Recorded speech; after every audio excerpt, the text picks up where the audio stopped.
아멘. 귀한 찬양 감사합니다. 의인은 없나리라는 제목으로 이성주 목사님 말씀 선포하실 때 귀한 은혜 받으시기를 소망합니다. 할렐루야. 오늘도 역사하실 성부 성자 성령님을 찬양합니다. 우리 귀한 찬양을 해주신 우리 할렐루야 찬양대 또 실레야 우리 감사합니다. 우리 박수 한번 하겠습니다. 우리 옆 사람하고 인사합시다. 사랑합니다. 그리고 축복합니다.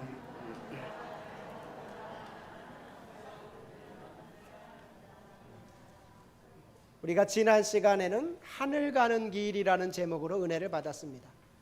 하늘 가는 길은 다른 말로 말하면 구원의 길, 구원의 여정 이렇게 말씀할 수 있어요.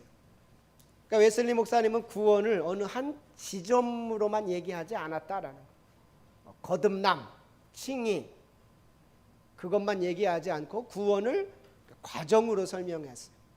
선행은혜에서 회개, 또 의롭게 되고 거듭나고 성화를 이루고 완전에 이루고 영화에 이르는 구원을 과정으로 설명했어요. 그것을 다른 말로 하늘 가는 길로 얘기했습니다. 그러니까 웨슬리 목사님은 나는 그 하늘 가는 길을 알고 싶다. 그게 나의 단 하나의 소원이다. 이렇게 말씀했어요. 저는 단 하나만을 알고 싶습니다. 하늘 가는 길입니다. 어떻게 해야 그 행복한 해 안에 무사히 도착하는가를 알고 싶을 따름입니다. 여러분도 이것을 소원을 두고 품으시기를 바랍니다. 나도 하늘 가는 길을 밝게 알겠다. 그 길을 내가 확실히 알고 그 길을 잘 걸어가겠다. 그것이 바로 저와 여러분의 소원이 돼야 될 줄로 믿습니다. 오늘부터는 그 한 단계를 계속 나갈 거예요. 오늘은 첫 시간으로 인간이란 무엇인가 그거에 대해서 말씀하려고 해요. 인간이란 무엇인가 무슨 철학 무슨 제목 같아요. 근데 사람들은 인간을 대단히 위대하고 거룩하고 좋게 표장을 합니다. 공부를 많이 하면 그 사람은 선한 사람일 거야, 좋은 사람일 거야. 또 명예가 높으면 저 사람은 분명히 좋은 사람일 거야. 그러나 우리가 들려지는 얘기들 또 뉴스들을 보면 또 실망스러울 때가 많아요. 그게 아니네? 근데 그건 당연한 거예요. 성경은 뭐라고 선언하느냐? 의인은 없다. 그렇게 선언하고 있어요.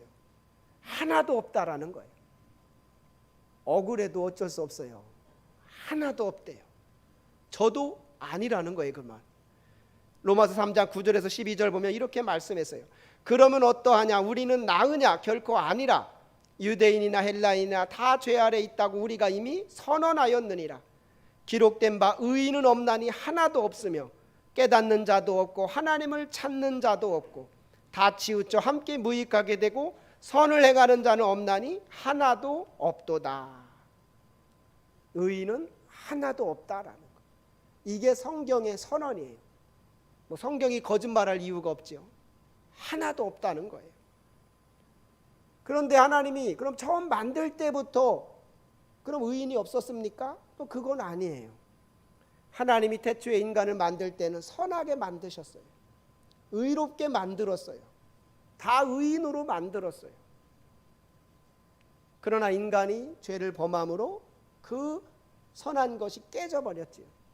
의인이 죄인으로 돼버렸지요. 창세기 1장 27, 28절 보면 이렇게 말씀했어요. 하나님이 자기 형상 곧 하나님의 형상대로 사람을 창조하시되 남자와 여자를 창조하시고 하나님이 그들에게 복을 주시며 하나님이 그들에게 이르시되 생육하고 번성하여 땅에 충만하라. 땅을 정복하라. 바다의 물고기와 하늘의 새와 땅에 움직이는 모든 생물을 다스리라 하시니라. 하나님이 자기 형상대로 창조했다는 말은 인간을 선하게 창조했다는 거예요. 아름답게 창조했다는 거예요. 창세기 1장 31절 하나님이 지으신 그 모든 것을 보시니 보시기에 심히 좋았더라. 저녁이 되고 아침이 되니 이는 여섯째 날이니라. 보시기에 심히 좋았다. 아름답게 창조하셨다라는 거예요. 의인으로 창조했다는 말이에요. 의인으로 선하게. 그런데 인간이 죄를 범했다. 오늘 창세기 3장 1절에서 6절이 최초로 인간이 죄를 범하는 내용이지요. 우리가 잘 아는 원죄라고 하는 내용인데, 우리 창세기 3장 우리 한번 1절에서 6절을 다 같이 한번 읽어보겠습니다. 시작. 그런데 뱀은 여호와 하나님이 지으신 들짐승 중에 가장 간교하니라. 뱀이 여자에게 물어 이르되 하나님이 참으로 너희에게 동산 모든 나무의 열매를 먹지 말라 하시더냐. 여자가 뱀에게 말하되 동산 나무의 열매를 우리가 먹을 수 있으나 동산 중앙에 있는 나무의 열매는 하나님의 말씀에 너희는 먹지도 말고 만지지도 말라. 너희가 죽을까 하노라 하셨느니라. 뱀이 여자에게 이르되 너희가 결코 죽지 아니하리라. 너희가 그것을 먹는 날에는 너희 눈이 밝아져 하나님과 같이 되어 선악을 알 줄 하나님이 아심이니라. 여자가 그 나무를 본즉 먹음직도 하고 보암직도 하고 지혜롭게 할 만큼 탐스럽기도 한 나무인지라. 여자가 그 열매를 따먹고 자기와 함께 있는 남편에게도 주매 그도 먹은지라. 아멘. 하나님이 동산에 있는 모든 나무를 또 그 열매를 다 먹으라고 허락했어요. 그러나 저 중앙에 있는 나무의 열매는 먹지 마라. 그러면 또 어떤 사람 그렇게 질문해요. 아니 그걸 안 만들어 놓으시면 되지 않았어요? 그 선악을 알게 하는 나무를 안 만들어 놓았으면은 죄 짓지 않은 거 아닙니까? 근데 하나님 만들어 놓은 이유가 있어요. 하나님은 이유 없는 게 없어요. 하나님은 모든 걸 너희가 다 누려라. 동산에 있는 모든 걸 다 누리고 다 가져라. 그러나 이것은 기억해라. 너희 위에 내가 있다. 너희 위에 내가 있다는 건 기억해라. 요 하나만 기억해라. 그러면 너희는 모든 걸 마음껏 누릴 수 있다. 그걸 위해서 선악을 알게 하는 나무의 열매를 둔 거예요. 요것만은 먹지 마. 요것만은. 그걸 따먹는다는 거는 하나님의 말씀에 도전하는 거야. 경계, 하나님의 경계를 도전하는 거예요. 그것만 허락하지 않았는데 마귀는 인간을 꿰가지고 그걸 도전하게 만드는 거예요. 그러니까 태초의 죄는 우리 위에 하나님이 있다라는 걸 망각하게 만드는 거예요. 우리는 어떤 상황에도 우리 위에 하나님이 계심을 알아야 되는 거예요. 다 같이 하면 내 위에 하나님이 계시다. 이단 교주들은 교만하다 나중에는 자기 위에 하나님이 있다는 걸 잊어버려요. 내가 하나님이래. 내가 메시아래. 그게 이단인 거죠. 우리는 우리 위에 하나님이 계시다. 그래서 선악과를 두신 거예요. 근데 사단은 그 경계를 넘어가게 만들어 버리는 거예요. 그걸 원죄라고 하지요. 그런데 이렇게 죄를 범한 인간, 그 사람들만이 문제가 된 게 아니라 그 자손들은 다 그 원죄의 영향을 받게 된 거예요. 원죄의 유전을 다 받게 된 것이에요. 그래서 인간이 할 수 있는 건 죄 짓는 것밖에 없는 거야. 선한 것이 하나도 없다 그랬어요. 오늘 로마서 3장 13절에서 18절 보니까 그들의 목구멍은 열린 무덤이요 그 혀로는 속임을 일삼으며 그 입술에는 독사의 독이 있고 그 입에는 저주와 악독이 가득하고 그 발은 피 흘리는 데 빠른지라. 파멸과 고생이 그 길에 있어 평강의 길을 알지 못하였고 그들의 눈앞에 하나님을 두려워함이 없느니라 함과 같으니라. 그들의 목, 그들의 혀, 그들의 입술, 그들의 입, 발 모든 게 죄를 범하기에 빠르다라는 것. 이게 인간의 모습이다라는 것. 이게 성경의 선언인 거예요. 의인은 없다. 이게 선언이야. 그래서 우리는 빨리 인정해야 돼요. 다 같이 하면 나는 죄인입니다. 이걸 빨리 인정해야 돼. 이게 싫어요. 나 그게 싫어요. 나 죄인 아니에요 하면은 미안하지만 이 사람은 십자가의 은혜를 경험할 수가 없어요. 나는 의로운데 바리새인들처럼 나는 죄가 없는데 하는 사람들은 그 복음의 은혜를 경험할 수가 없어요. 그런데 나는 죄인이라는 걸 철저히 깨닫고 애통하며 괴로워하는 사람은 이 복음의 은혜가 엄청나게 크게 다가오는 거예요. 그래서 우리는 내가 죄인임을 먼저 인정해야 되는 것입니다. 나뿐만 아니라 모든 사람이 죄인이라는 걸 인정해야 되는 거예요. 우리가 TV나 뉴스를 보면은 아유, 어떻게 인간의 탈을 쓰고 저럴 수 있어? 누가 누구를 죽였대, 뭐 어떻게 했대, 어떻게 저럴 수 있어? 그런데 우리 하나님을 알고 성경을 아는 사람들은 인간은 죄인이기 때문에 충분히 저럴 수 있구나, 이걸 금방 이해를 하게 돼요. 저 사람뿐만 아니라 나도 저럴 수 있는 죄인이다. 나도 상황과 조건만 되면 나도 저럴 수 있다. 전혀 이상하지 않은 거예요. 안타까운 거죠. 또 우리가 또 보면은 유명한 분들, 정말 그럴 것 같지 않은 사람이 죄를 지고 뉴스에 나와요. 뭐 연예인이든 정치인이든. 그럼 또 그래, 어떻게 저 사람이 저럴 수 있어? 그것도 전혀 이상한 게 아니에요. 저 사람도 죄인이다. 그러니까 제가 이 복음의 은혜를 깊이 깨닫고 내린 결론은 누구나 죄인이다. 나도 죄인이고 누구나 죄인이고. 그렇기 때문에 누가 어떤 죄를 졌다, 전혀 이상한 게 아니에요. 더더구나 예수님을 믿지 않으면 더 자연스러운 거야. 더 자연스러워. 우리는 분명히 깨달아야 되는 것입니다. 다 같이 인간은 모두가 죄인입니다. 이걸 빨리 인정해야 돼요. 특히 나는 더 큰 죄인입니다. 그래서 웨슬리 목사님은 하나님은 이 인간을 구원하려고 구원의 시도를 하시는데, 인간이 어떻게 구성되어 있느냐? 영혼과 몸으로 구성되어 있다. 그 영혼은 또 어떻게 구성되어 있느냐? 우리 PPT를 보여주세요. 저렇게 지의 정으로 구성되어 있다. 우리가 흔히 지정의 얘기하잖아. 지혜, 지식, 의지, 정서. 태초의 인간은 저 지의 정이 정상적으로 잘 활동했어요. 지 부분에 믿음이 있어서 하나님에 대한 믿음. 의지 부분에 겸손 순종했어요. 정 부분에서는 하나님을 사랑하고 이웃을 사랑했어. 아담도 그랬잖아요. 믿음이 있었고 겸손 순종했고 하나님을 사랑했고 하와를 사랑했고 내 뼈 중에 뼈구나, 너무 사랑했어. 근데 죄가 딱 들어온 순간 이게 깨져버렸어요. 지 부분에서는 불신이 생겨버린 거예요. 불신. 하나님에 대한 믿음을 잃어버리는 거예요. 또 의 부분에서는 교만이 생긴 거예요. 교만, 자기 자랑, 더 나아가서 우상 숭배까지도. 그 다음에 정 부분에서는 세상 사랑으로 가득하게 된 거예요. 세상 사랑. 이것을 고치는 게 구원이다라고 하는 거예요. 이 영혼을 고치는 게 구원이다. 그래서 다시 지 부분에 믿음이 회복되고, 또 의지 부분에 겸손 순종하게 되고, 또 정 부분에 하나님 사랑하고 이웃 사랑하게 되는, 이게 구원이다라고 말씀하셔요. 그러면 이 구원은 어떻게 될 수 있습니까? 우리가 노력한다고 될까요? 우리가 어디 산에 가서 돛 닦는다고 될까요? 아니다라는. 우리가 구원 얻는 길은 다 같이 하면 하나님께서 빛을 비추셔야 합니다. 하나님께서 빛을 다 비추셔야 돼요.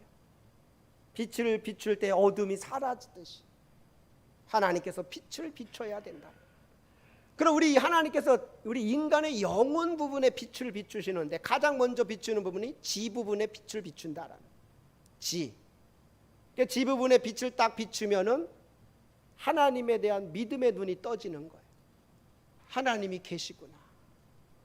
믿음의 눈이 떠지게 되고, 그런 다음에는 의지 부분에서 겸손하고 순종하게 되는 거예요.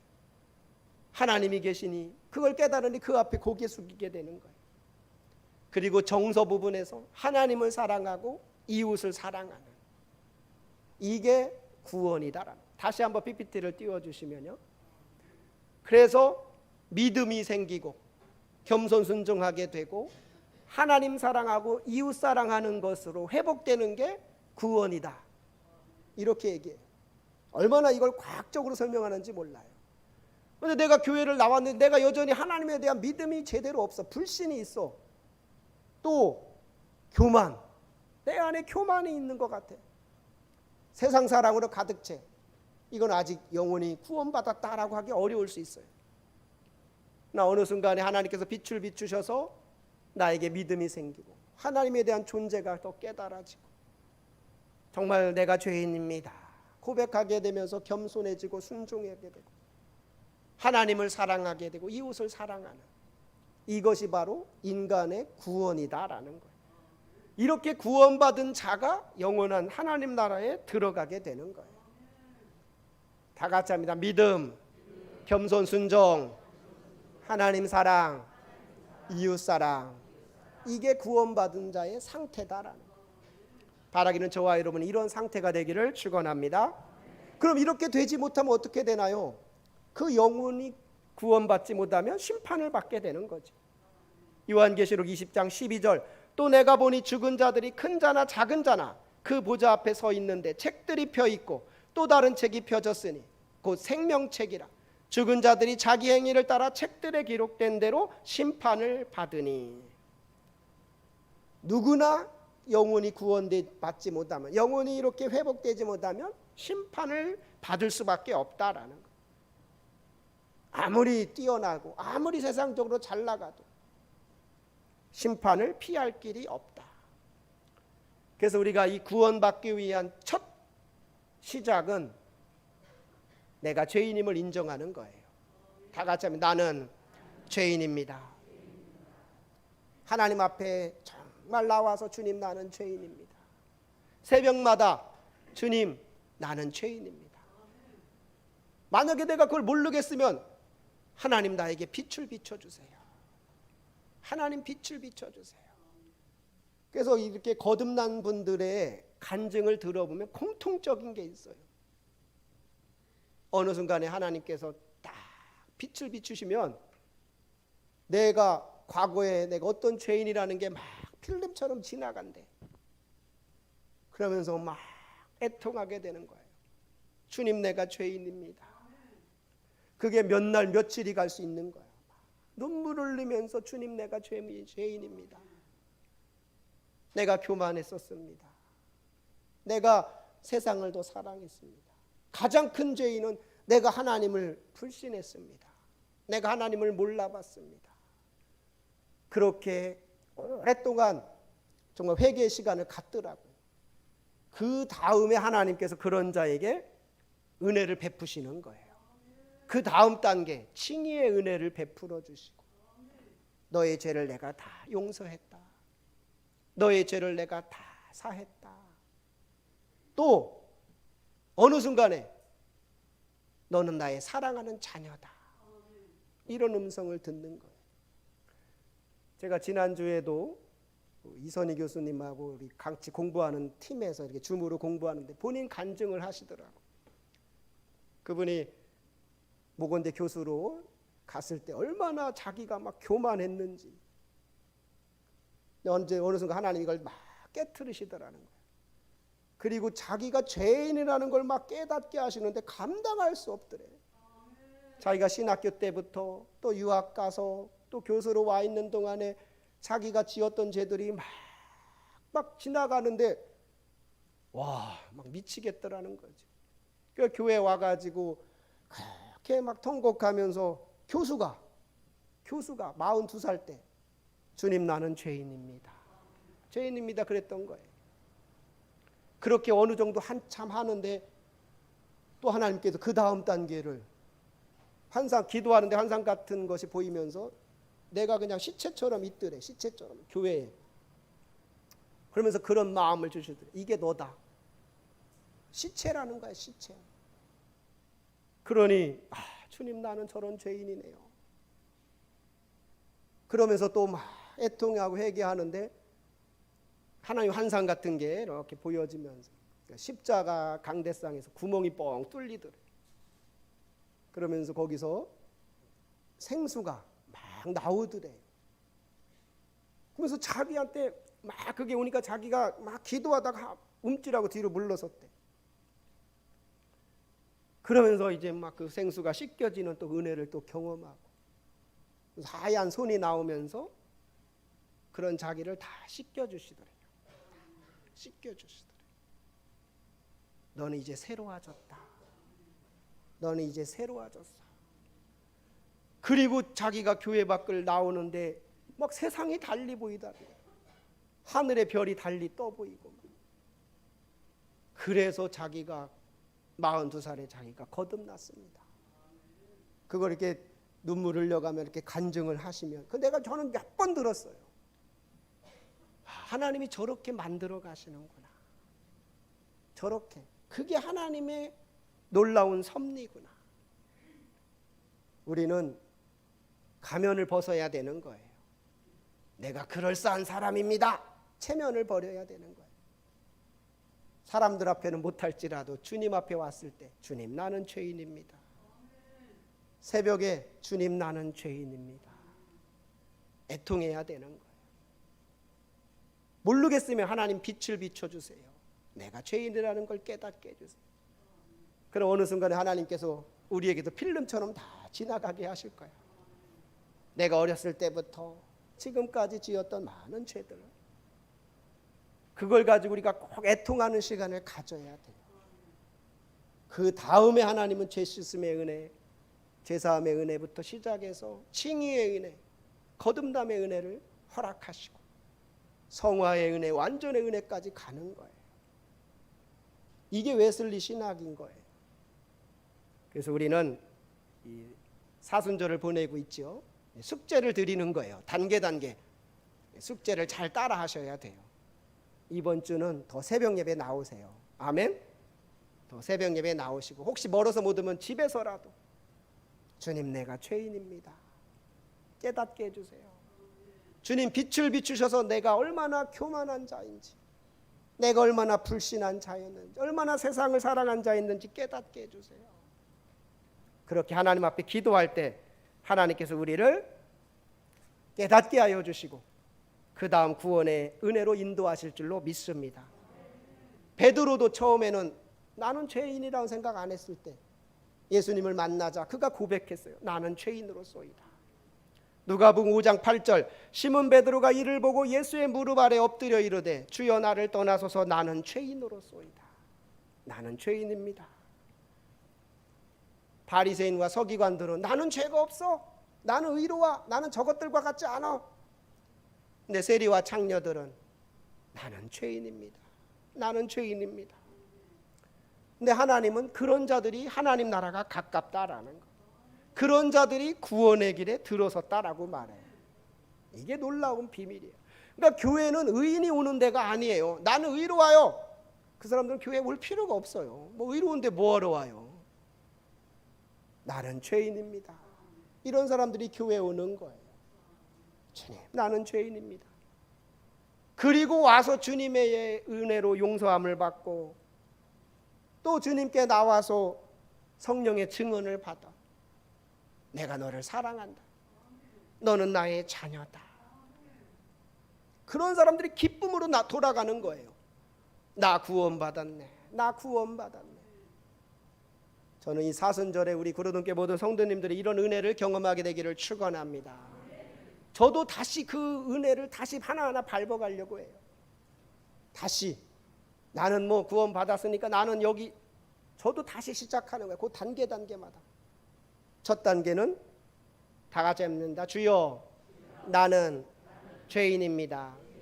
나를 불쌍히 여기소서.